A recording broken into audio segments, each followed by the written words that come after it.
Now, we'll understand the speaking module at a very superficial level. Means we'll just have a quick overview of what this test is. Details we will cover in one of the following lessons.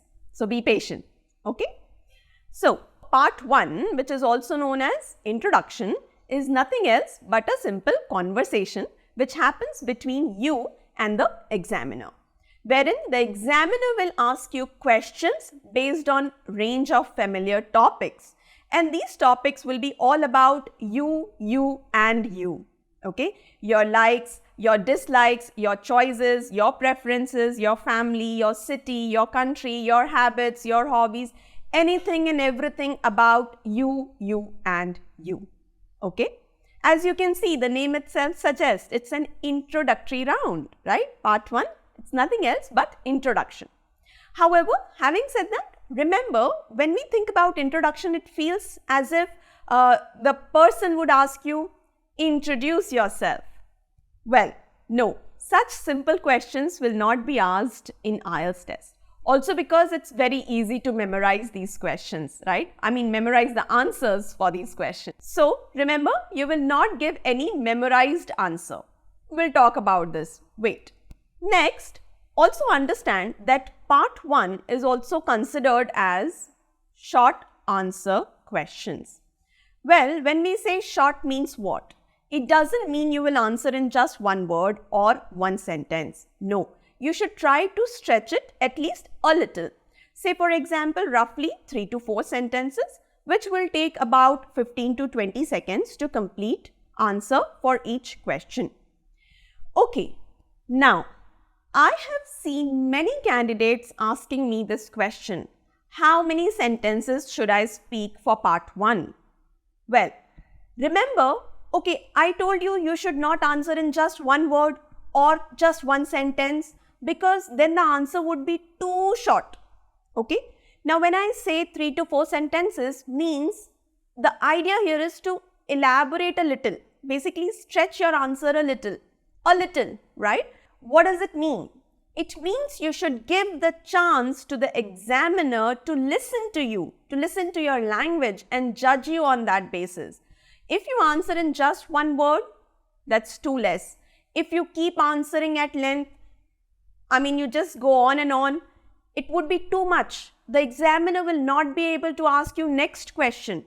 So, to balance it, I would say 3 to 4 sentences, roughly 15-ish seconds for each answer. But please don't be very stringent with these numbers. 3 sentences, oh, I cannot speak less than 3 sentences. I cannot speak more than 4 sentences. No, that's not the case. It's just a rough idea to give you some idea about it. But please understand, your answers should be natural, right? The length of it should be natural. Please don't answer in one word. For example, if the question is, do you like to watch movies? Would you simply say, yes, and be done with it? No. Would you simply say, yes, I do. I love watching movies. Finish? No. Try to elaborate it. You can say, well, yes, I love going to cinema, especially with my friends, and to watch a comedy movie. Because when you watch a comedy movie with your friends, it becomes even more interesting. That's it. Did you see? I just elaborated it. I just mentioned what type of movie I like or with whom I go, right? That's it. Simple elaboration is more than enough. Okay? Well, next, as we already know, this part 1 would be completed in the span of 4 to 5 minutes, correct? And the number of questions that the examiner may ask you will vary depending on the length of your answers. Okay, so possible that the examiner may ask you questions on 2 to 3 different topics. For example, one can be movies, another can be your health, third can be about your hobbies, anything. Okay, depends on the length of your answer. The examiner knows that they have to complete 4 to 5 minutes for this part. After this part is over, your part 2 will begin. Part 2, which is also known as long turn or cue card, is nothing else but a monologue. What is a monologue? A monologue is where only one person is speaking, right? Dialogue, 2 people. Mono, 1 person, right? So where only 1 person is speaking. In this part, you will be speaking for roughly 2 minutes. That's why this is a monologue. Here, the examiner will give you a topic which would be based on some day-to-day situation. And apart from the topic, there would be a few prompt questions written on the card that they will give you. So understand this, it's called a cue card. Why is it called a cue card? Because they will give you a card on which a cue is written. A cue, basically a topic is written, and with that topic there would be around 4 prompt questions also written, with the help of which you can speak for 2 minutes. So once they give you the topic, they will also give you 1 minute of preparation time, and they will also give you a notepad and a pen or a pencil to make notes. You can write down whatever you wish to say. And once 1 minute's time is over, then you have to speak on it for roughly 2 minutes. Okay. Now understand that making notes is not compulsory. It's absolutely your choice. If you wish, you can write down the notes. If you wish, you don't want to write, it's okay. You can prepare. Okay.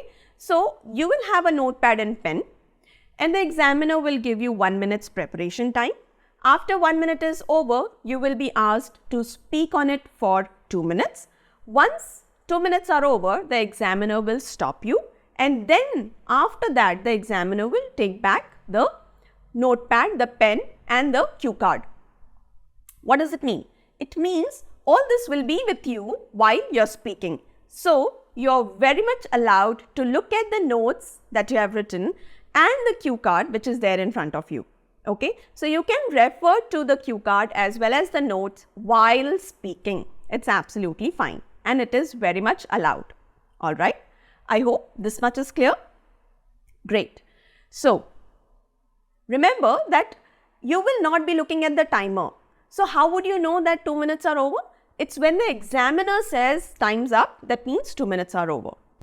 Okay, also one more thing. There is a possibility that after your speaking of part 2, the examiner may ask few rounding off questions. Now these rounding off questions are based on the topic itself, and it's absolutely the choice of the examiner to ask you. Please do not consider that if the examiner is asking you some rounding off questions after part 2, it means your speaking for part 2 was not good. Or don't even consider that, wow, my speaking must be very well, that's why the examiner is asking these rounding off questions. Something like that. No, it doesn't imply anything. Please don't interpret anything out of your own knowledge. Okay? It's simple. It's the examiner's wish. They probably need to judge you a little more. They wanted to ask, they asked. Okay? So once this part is over, your part 3 starts. Correct? Alright, now let me give you a quick shout out. Yep, it's my promo time. So, the lessons that you're watching right now, these are just a small part of my full course called IELTS Ultimate All-in-One Course, and honestly, it's everything you will ever need to prepare for the test. This course covers all 4 modules in full detail. Everything is explained in step-by-step manner from basics to advanced, wherein I also explain you how to do self-evaluations so that you're not dependent on anyone to see your improvement. So this course is basically a complete package which includes a lot of study material, more than 50 mock tests for self-practice, and many grammar lessons made specifically for the IELTS exam. Whether you have got just 1 week or let's say you have more than 3 months to prepare, we will plan it accordingly.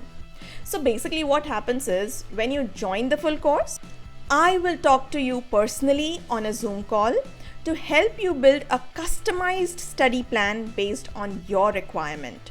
And then I stay in touch with you through WhatsApp or email for daily follow-ups, reminders, and also to clear your doubts whenever you have any. This way, you are never preparing alone. My students always say this one-on-one support and clarity is what helped them to finally hit their target score. And you can check out the reviews on my Google page too. The link is in the description. Oh, and since you're watching this on YouTube, there's a special discount just for you.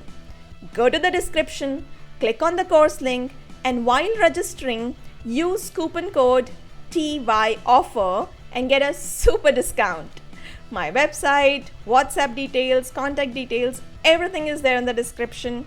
Message me if you have any questions. Alright, back to the lesson now. Now, part 3, which is again a conversation between you and the examiner. The examiner asks you some general questions which are based on the topic or the theme of part 2. And here you are supposed to answer a little at length. That means you must stretch your answer a little more. Part 3 is also considered as long answer questions, right? So here you cannot answer in short, just 3-4 sentences or just 15ish seconds here and there. No, you have to stretch your answers a little. You will or you must try to speak for roughly around 5 to 8 complex sentences. Roughly, say around 30 to 40 seconds for each question. Now again, please understand what we have understood for part 1. The number of sentences or the seconds that I told you, don't be very stringent with those numbers. When I say 5 to 8 sentences, it's again a rough idea wherein, for example, when we speak for 5 to 8 sentences, we are able to describe or express what we think about a particular idea. So it's easy to, complete it, to begin it, then to develop it and then to complete it as well.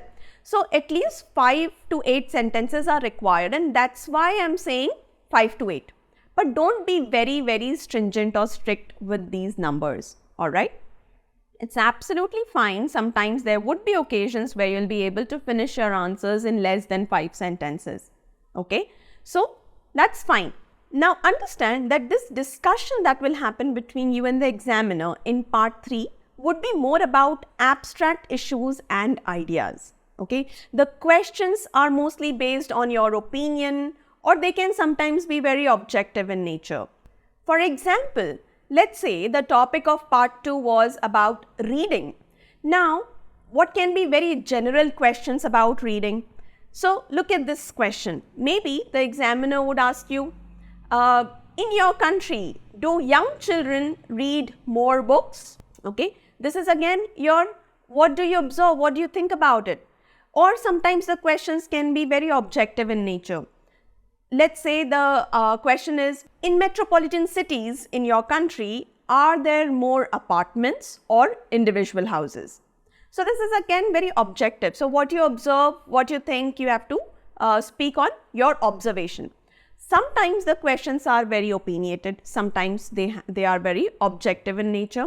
In both the cases, you have to discuss, basically extend your answer a little at length and express what you think about it. As simple as that.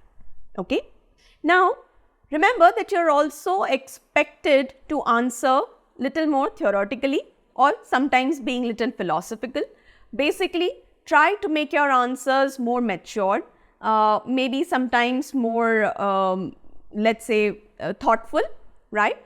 Basically, all in all, I would say that your answers should be thoughtful and well developed. It is very important. Part 3, the examiner is going to judge this. Are your answers thoughtful and well developed? Yes. So, how to make your answers thoughtful and well developed? We'll talk about this a lot in detail in one of the following lessons. So, have patience, alright? All in all, just understand, throughout these 3 parts, it is very important that you be very, very natural while speaking. Be yourself. Do not try to speak memorized or prepared answers. That will bring your score down. Okay? Once you read the band descriptors, I want you to identify where is it written, on which criterion and at which band score is it written. Memorized answers can bring your score down. Where is this written? Okay? Please look at that. Memorized answers. Please look at this term. Alright? All the best for your homework and see you in the next part.